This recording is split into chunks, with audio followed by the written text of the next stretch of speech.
So hello aspirants, welcome back to Pathshala classes. आज आप मेरा एक्साइटमेंट देख के ये समझ चुके होंगे कि पेपर कैसा आया है एमयू लॉ एंट्रेंस एग्जाम का। जैसा हमने प्रिडिक्ट किया था, जैसा अपने बच्चों को हमने तैयार किया था, जैसा अपने बच्चों को बताया था, जैसे हमने अपने मॉक टेस्ट कराए थे, बिल्कुल हूबहू वैसा ही पेपर आपको एमयू लॉ एंट्रेंस में देखने को मिला है। तो सभी बच्चों का बहुत अच्छा पेपर हुआ है और जैसा मैंने आपको प्रॉमिस किया था कि मैं एग्जाम के तुरंत बाद एक वीडियो बनाऊंगा जिसमें आपको एग्जाम का एनालिसिस बताऊंगा, सेकेंडली उसके मोस्ट अप्रोप्रिएट आंसर बताऊंगा और तीसरा एक्सपेक्टेड कट ऑफ बताऊंगा। तो इन तीनों चीज़ों को जानने के लिए आप वीडियो में बने रहिए, ठीक, क्योंकि हमारे आंसर्स मोस्ट एक्यूरेट आंसर होते हैं।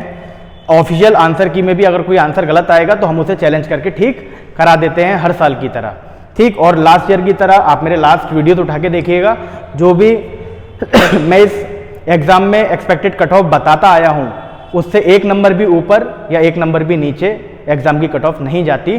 तो इस पेपर के बाद, इस वीडियो के लास्ट में मैं आपको एक्सपेक्टेड कट ऑफ इसकी बताने वाला हूँ, तो एंड तक आप बने रहिएगा। तो स्टार्ट करते हैं इसके एनालिसिस से, ठीक है।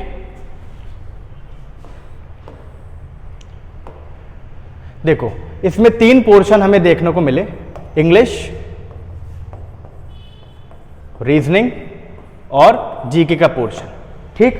मैंने अपने बच्चों को बताया था कि जीके में पॉलिटी सबसे ज़्यादा नंबर की आने वाली है, तो पॉलिटी पे आप विशेष ध्यान दीजिए और ऐसा हुआ भी। 40 में से 26 क्वेश्चंस आर फ्रॉम पॉलिटी, ठीक है। और पॉलिटी का जैसा हर साल होता है कि कोई भी क्वेश्चन मेरी कॉपी से बाहर नहीं गया, ना जाता और ना इस बार गया। सारे के सारे क्वेश्चन एज इट इज आपके क्लास नोट से पेपर में आपको देखने को मिले हैं। और अगर किसी ने क्लास भी नहीं करी होंगी तो सारे के सारे क्वेश्चन आपको, जो 10 मॉक टेस्ट हमने कराए थे, उन मॉक्स में से आपको देखने को मिले होंगे, ठीक। तो स्टार्ट करते हैं इंग्लिश से exam analysis.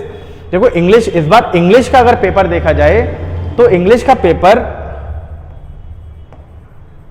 Moderate to tough है, मॉडरेट टू टफ। 40 नंबर की इंग्लिश आई, पेपर मॉडरेट टू टफ। इसमें से 60% जो क्वेश्चंस थे वो ऐसे थे जो करने लायक थे, 20% बिल्कुल ऐसे थे जो जिसमें सबको तकलीफ हुई होगी, जो कोई नहीं कर पाया होगा, और 20% क्वेश्चन ट्रिकी थे, ठीक है। तो अगर इसमें 40 में से अगर अच्छा स्कोर मान के चलें तो 24 अगर किसी के इंग्लिश में आ रहे हैं तो वो एक अच्छा स्कोर माना जाएगा इंग्लिश के according, clear. Reasoning easy to moderate, मतलब बिल्कुल इजी तो नहीं कहेंगे, ज़्यादातर क्वेश्चन मॉडरेट आप इसके मान सकते हैं। तो 20 में से आप मान के चलिए 15 प्लस एक अच्छा स्कोर है। जिसके 15 नंबर रीजनिंग में आ रहे हैं तो वो अपना स्कोर अच्छा मान सकता है, ठीक। और लास्टली अगर हम जीके की बात करें, जीके में 40 क्वेश्चन आए, 40 में से 26 पॉलिटी के आए। पॉलिटी सारी इजी थी, कुछ क्वेश्चंस 3 से 4 क्वेश्चंस ट्रिकी थे। तो इस 26 क्वेश्चन में से आप 22 क्वेश्चन मान सकते हैं अच्छे। ये 14 क्वेश्चन थे जिसमें से आधे क्वेश्चन आप मॉडरेट रख सकते हो और आधे आप इजी टू मॉडरेट समझ सकते हो। तो इसमें से आप मान के चलिए कि 7 नंबर, ठीक है, 7 नंबर या मान लीजिए आप 8 नंबर अच्छा स्कोर है। मतलब जीके में टोटल 8 और 22 30 एक अच्छा स्कोर माना जाएगा, क्लियर। तो ये एनालिसिस है। Overall paper easy to moderate की तरफ था, क्लियर। मतलब इजी क्वेश्चन ज्यादा थे, मॉडरेट की तरफ था। 20% या 10 से 15% आप ऐसा पेपर मान सकते हो कि वो बहुत ज्यादा टफ था और किसी पे नहीं हुआ, क्लियर। तो आप ये स्कोर्स आप अपना देख लीजिए। इसमें इंग्लिश में good score will be 24, reasoning में 15 और जीके में good score will be 30, clear. तो अगर आप 24, 30 और 15 को जोड़ें तो ये 69 आता है, 69। तो अब इस 69 से हम कट ऑफ कैसे निकालेंगे ये मैं आपको बताऊंगा इस वीडियो के लास्ट में। तो इस पेपर में 100 में से 69 एक गुड स्कोर है। एक गुड स्कोर का मतलब क्या होगा, कट ऑफ इससे कैसे हम डिराइव करेंगे, मैं हर साल इससे कट ऑफ कैसे ड्राइव करता हूं वो मैं आपको वीडियो के लास्ट में बताऊंगा कि कितनी एक्सपेक्टेड कट ऑफ रहने वाली है। क्लियर? उससे पहले आप सीधे आइए क्वेश्चन पेपर पे, मैं आपको आंसर से इसके बता देता हूं। ठीक है, अब देखिए इंग्लिश से स्टार्ट करते हैं। इंग्लिश में ये क्वेश्चन था present participle of arise, the answer will be arising. ठीक है, ये करेक्ट आंसर है, आप नोट कर लीजिए। सेकंड क्वेश्चन है he is a fair weather friend. Fair weather friend का मतलब होता है one who deserts you in difficulties. Clear? तो सेकंड का ऑप्शन हो गया सी। ठीक, थर्ड का आंसर होगा A, to work very hard. Clear?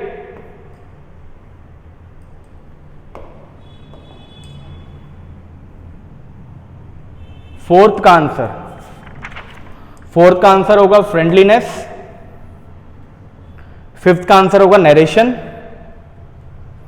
4 का डी, 5 का डी। क्लियर?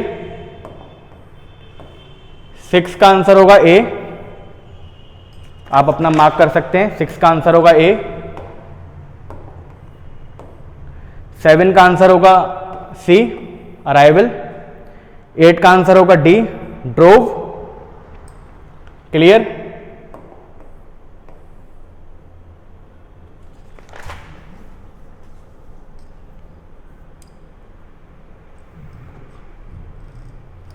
ठीक है, 9 पे आइए। 9 का आंसर होगा D, a period of time in history. 10 का आंसर होगा B, the poet and critic has been honoured.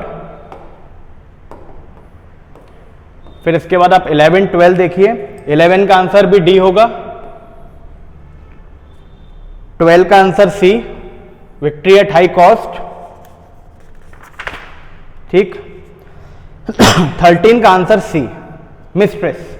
ठीक है, वैसे से मिस्ट्रेस दोनों आंसर हो सकते हैं, बट मोस्ट अप्रोप्रिएट हमें लगाना होता है मल्टीपल चॉइस क्वेश्चन में, तो mistress will be the most appropriate answer. ठीक, फिर आप 14 पे आइए। The antonym of juvenile, mature. 15 का आंसर होगा न्यूरोसिस। 16 का आंसर होगा सैनिटोरियम, मतलब ए।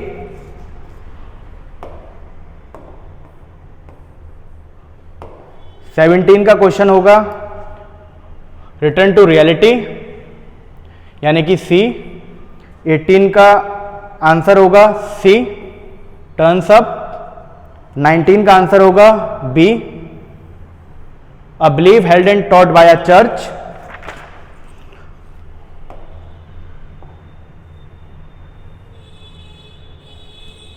20 का आंसर होगा ए। 21 का आंसर होगा किंगशिप। 22 का आंसर होगा जेनरोसिटी।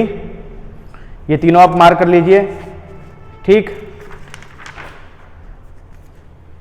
इसके बाद आप आगे चलिए 23rd पे। 23rd B. 24th का गोल्डस्मिथ ऑर्नामेंट्स। 25th का रिलेंटलेस। इसके बाद 26 अगर आप देखें, 26 का आंसर होगा डिवाइड। 27 का विल हैव बीन स्टडीइंग। 28 का डी अर्थ। 29 का आंसर होगा कॉस्मोलॉजिस्ट। 30 का आंसर होगा नलीफाई। 31 का आंसर होगा लोटस। 32 का आंसर होगा पॉलीगॉट। 33 का आंसर होगा to be determined, not to do something. 34 का आंसर होगा to present a counter argument, यानी कि सी। क्लियर? अब इसके बाद आप जाइए 35 पे। 35 का जो आंसर होगा वो होगा सी, ग्रीड। 36 का होगा फ्लेग्रेंट। 37 का होगा ऑर्चार्ड। 38 का आंसर डी जियोरे का मतलब होता है अकॉर्डिंग टू लॉ। 39 का होगा विद और 40 का होगा सी रीच्ड। ठीक है, तो ये इंग्लिश के हमारे आंसर थे। इंग्लिश में 70% एज इट इज आपका क्लास नोट से आया है। ठीक, इंग्लिश में वोकेबलरी थोड़ी हार्ड आई है, टफ आई है, बट अगर किसी के 24, 23, 24 नंबर, 22 से 24 नंबर आ रहे हैं तो इंग्लिश में गुड स्कोर माना जाएगा। ठीक, तो आगे बढ़ते हैं रीजनिंग के साथ। 41 क्वेश्चन आप देखिए, 41 का B as it is mock से सवाल है ये। 42 का अप्रैल, 43 का 10, 44 का शुगर,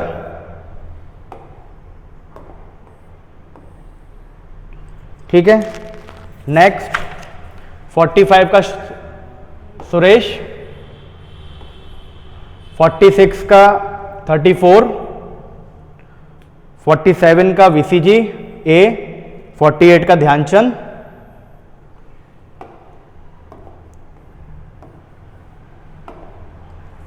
49 का आंसर होगा रेप्टाइल, 50 का आंसर होगा 2 आवर्स, 51 का आंसर होगा C to be victorious at the end of the day.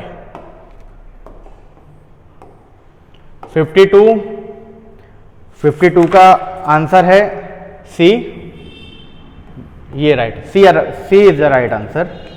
53 का आंसर है मेंटेन, 54 का आंसर है 87, 55 का आंसर है sister of father in law.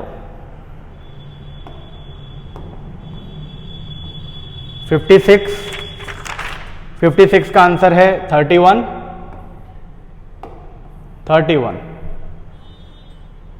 57 का आंसर है 40, 58 का आंसर है 13, 59 का आंसर है मंडे और 60 का आंसर है पीके। ये देखिए आपको हमारे टीचर्स की मेहनत दिख रही होगी यहाँ पे, आपके लिए तुरंत पेपर को सॉल्व करके और आंसर प्रोवाइड कराए हैं, तो thanks to all the teachers. 61 अब देखिए आप जीके वाले पोर्शन पे आइए, जीके वाले पोर्शन पे देखिए। 61 का 130 डीपीएसपी आयरलैंड से लिए हैं, 62 का बी। इसमें देखो सबसे मोस्ट एप्रोप्रिएट आंसर होगा इसका फेडरल। फेडरल का मतलब होता है distribution of power between central and state government, तो ये मोस्ट एप्रोप्रिएट आंसर होगा। ठीक, अब आगे चलिए। 64 में heart and soul of Indian constitution किसे बोला है? राइट टू कॉन्स्टिट्यूशन रेमिडीज को। पीआईएल हमने कहां से लिया है? United state. 26 के 26 में से आप मान के चलिए 20 से 22 सवाल डायरेक्टली मॉक से हैं, डायरेक्टली मेरी कॉपी से हैं सारे सवाल। क्लियर? तो ये सबका, ये पोर्शन सबका अच्छा गया होगा, नो डाउट। इसके बाद इसका आंसर होगा बैंक्रप्सी 66 का। 67 ये यूके, इसका आंसर यूगोस्लाविया, इसका आंसर इंदु मल्होत्रा। क्लियर? आगे चलिए। 70 पे ऑफिस ऑफ गवर्नर 5 साल का होता है, वैसे तो ये प्लेजर ऑफ प्रेसिडेंट पे काम करता है, बट नॉर्मल टेन्योर की अगर बात करी जाए तो गवर्नर का टेन्योर 5 साल का होता है। ठीक। जजेस ऑफ सुप्रीम कोर्ट, इसमें बहुत से बच्चों को कंफ्यूजन होगा कि 34 है स्ट्रेंथ, तो वो स्ट्रेंथ पूछी है, ये अभी नंबर ऑफ जजेस पूछे हैं कि वर्किंग स्ट्रेंथ कितनी है, तो 33 is the total number of जजेस एट प्रेजेंट आउट ऑफ 34। तो 33 इसका सही आंसर हो सकता है ओमिट हो जाए, हो सकता है, ठीक है, बट चांसेस ओमिट होने के कम है या नहीं है। ठीक है, तो जो भी 33 लगा के आए हैं उनका आंसर ये सही माना जाएगा। 18 साल। क्लियर? इसके बाद हाउ मेनी लैंग्वेजेस? 22। 6 महीने तक मिनिस्टर रह सकता है। 74 का 6 मंथ्स। अगर प्रेसिडेंट ना हो, वाइस प्रेसिडेंट ना हो, तो प्रेसिडेंट का पद संभालेंगे सीजीआई, जैसे जस्टिस हिदायतुल्लाह ने संभाला था। ठीक है। कॉन्स्टिट्यूएंट असेंबली का चेयरमैन कौन था? राजेंद्र प्रसाद। ठीक है, जो भीमराव अंबेडकर लगा के आए हैं वो गलत हैं, क्योंकि भीमराव अंबेडकर ड्राफ्टिंग कमेटी के चेयरमैन थे, राजेंद्र प्रसाद कॉन्स्टिट्यूएंट असेंबली के। प्रीएम्बल, अब देखो इसमें डिड नॉट बहुत से नहीं देख पाए होंगे। जब प्रीएम्बल ओरिजिनली आया तो उसमें कौन कौन से वर्ड नहीं थे, तो ये भी नहीं था, ये भी नहीं था, ये भी नहीं था, क्योंकि ये दोनों ही तीनों ही वर्ड 42nd कॉन्स्टिट्यूशनल अमेंडमेंट से ऐड किए गए थे। तो आंसर क्या हो जाएगा इसका 1 2 3। ठीक, presided bye vice president, article 64। इसके बाद आप आगे चलिए, supreme commander of Indian defence force, president. Total number of can not be more than 550, पहले 552 होता था, but after the amendment the maximum strength of Lok Sabha is 550 now. 81, इसका आंसर होगा कोलेजियम, कोलेजियम ऑफ जजेस ऑफ सुप्रीम कोर्ट। आगे चलिए 82, ये कब अडॉप्ट हुआ? 26 नवंबर को। No confidence motion against council of minister कितने लोग मूव करते हैं? 50 मेंबर एटलीस्ट होने चाहिए। ठीक है, वुमेन की सीट रिजर्व केवल लोकल बॉडीज में है, स्टेट असेंबली और पार्लियामेंट में नहीं है, तो इसका आंसर होगा डी। 85 का प्लेजर ऑफ प्रेसिडेंट पे गवर्नर काम करता है, जैसे मैंने आपको ऊपर बताया, तो इसका आंसर होगा B. 86 NGT stand for national green tribunal, ये है स्वीडन। मनसब का मतलब होता है रैंक, अर्थशास्त्र लिखी थी कौटिल्य ने। क्लियर? ठीक है, इसके बाद ये टेम्पल्स होते हैं पारसीज के। खेजारी ट्री प्रोजेक्ट जो चलाया था विश्नोई ने चलाया था। ठीक है, पहली चीफ मिनिस्टर इंडिया में सुचित्रा कृपलानी थी। फिर इसके बाद जाइए आप, इसका आंसर होगा एक्सोगेमी, जो अपने ग्रुप के आउटसाइड मैरिज करते हैं, एक्सोगेमी कहलाती है। बाकी ये आंसर होगा पाकिस्तान। ठीक, मॉडर्न, पहली मॉडर्न इंडस्ट्री थी आयरन एंड स्टील, इसका आंसर होगा Guwahati high court. As it is हमारे मॉक से उठा हुआ सवाल है, ये आप देख सकते हैं, गुवाहाटी हाई कोर्ट आंसर होगा। अब इसमें शार्क, इसमें हो सकता है नेपाल आंसर हो, बट ये शायद चारों कंट्रीज की पार्ट हैं शायद, तो नेपाल भी हो सकता है आंसर, और ये हो सकता है कि ओमिट हो जाए। 90, एक ही सवाल है जो ओमिट होने की कगार पे है। ठीक, आगे जाइए, इसका आंसर होगा चार्टर एक्ट ऑफ 1813, इसका आंसर होगा डी, एक्वायरिंग ऑफ प्रॉपर्टी। ये होगा मथुरा, अभी मथुरा ने पहला प्लांट स्टार्ट किया है, फर्स्ट प्लांट है जो प्लास्टिक से डीजल बना रहा है। ठीक, तो ये थे 100 क्वेश्चन। तो जीके इजी टू मॉडरेट थी, रीजनिंग भी इजी टू मॉडरेट थी, और इंग्लिश मॉडरेट टू टफ थी। तो इसके अकॉर्डिंग आप देख सकते हैं, आप ये आंसर, इन आंसर पे आप आंख बंद करके भरोसा करिए। अगर कोई और इंस्टीट्यूशन कोई आंसर की जिसमें सवाल आंसर हमारे से कॉन्ट्राडिक्ट अगर करें, तो आप हमारे ही सही मानिएगा, क्योंकि लास्ट ईयर भी यही हुआ था कि सबसे मोस्ट जो एक्यूरेट आंसर की थी वो हमारी ही संस्थान की थी। ठीक है, तो आप भरोसा कर सकते हैं। बाकी अब फाइनल और जो सबसे इम्पॉर्टेंट बात होती है वो होती है एक्सपेक्टेड कट ऑफ की। यहाँ मैं एक्सपेक्टेड कट ऑफ केवल अलीगढ़ कैंपस की बताऊंगा कि अलीगढ़ कैंपस पे कितने पे सिलेक्शन हो जाएगा, एक्सटर्नल का और इंटरनल का। ठीक है, और जो रिजल्ट आने के बाद इस वीडियो को निकाल के खोल के देख लेना कि कितनी एक्यूरेसी मेरे आंसर्स में थी और कितनी एक्यूरेसी मेरे एक्सपेक्टेड कट ऑफ में थी। ठीक है, तो मैंने बताया था 69। ठीक, तो अगर हम एक्सटर्नल की बात करें तो एक्सटर्नल का जो सिलेक्शन होगा अलीगढ़ कैंपस में, ठीक, वो अप्रोक्स आप मान के चलिए 67 to 68 पे होगा, विदाउट एनी रिजर्वेशन, बिना किसी कोटा के। अगर बिल्कुल जनरल स्टूडेंट है और वो 67 प्लस है या 68 प्लस है, तो उसे अलीगढ़ कैंपस 99.99% मिल जाएगा। क्लियर? इंटरनल की अगर कट ऑफ देखी जाए तो इंटरनल की कट ऑफ 58 के आसपास जाएगी, अलीगढ़ कैंपस की 58 के आसपास। ठीक है, प्लस माइनस 1 हो सकता है, बट इससे ज़्यादा गैप नहीं आएगा कट ऑफ में। ठीक, तो आप ये मान के चलिएगा कि 68 प्लस जो है बच्चा, उसे अलीगढ़ कैंपस मिलेगा, जिसके इस आंसर की के हिसाब से 67 और 68 वो प्लस जा रहा है, एक्सटर्नल है, तो उसे अलीगढ़ कैंपस मिल जाएगा। इंटरनल में अगर कोई 57 58 है, मतलब 55 प्लस वाला उम्मीद लगा सकता है अलीगढ़ कैंपस की, जो 58 क्रॉस कर रहा होगा उसका 100% सिलेक्शन अलीगढ़ कैंपस में हो जाएगा। क्लियर? तो ये कट ऑफ मैं बता रहा हूँ, इस कट ऑफ से ऊपर नीचे एक आध नंबर ऊपर नीचे हो जाए वो अलग बात है, वरना आपकी cut off AMU law entrance की अलीगढ़ कैंपस की यही रहने वाली है। ठीक है, तो आज के लिए इतना ही। ये 3 चीज़ मुझे बतानी थी, मैंने आपको बता दी। और all the best for the results. Results अच्छे ही होंगे, आप बिल्कुल मत घबराइएगा, जो भी रिजल्ट होगा कुछ ना कुछ अच्छा होगा। क्लियर?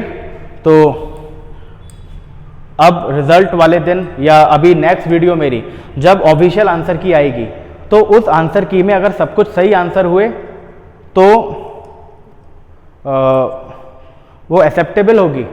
ठीक है, बट अगर उसमें कुछ डिस्क्रिपेंसीज हुई तो वो डिस्क्रिपेंसीज क्या हैं, उन्हें कैसे हमें चैलेंज करना है, कैसे हमें अपने आंसर को सही कराना है, ये मैं जिस दिन ऑफिशियल आंसर की आएगी उसे चेक करके उस दिन उसमें कितनी डिस्क्रिपेंसीज हैं, कैसे हम उन्हें चैलेंज कर सकते हैं, कैसे उन्हें क्लेम कर सकते हैं, ये मैं अपनी नेक्स्ट वीडियो में बनाऊंगा। क्लियर? तो नेक्स्ट वीडियो मेरी अब अपलोड होगी जिस दिन आपकी ऑफिशियल आंसर की आएगी। क्लियर?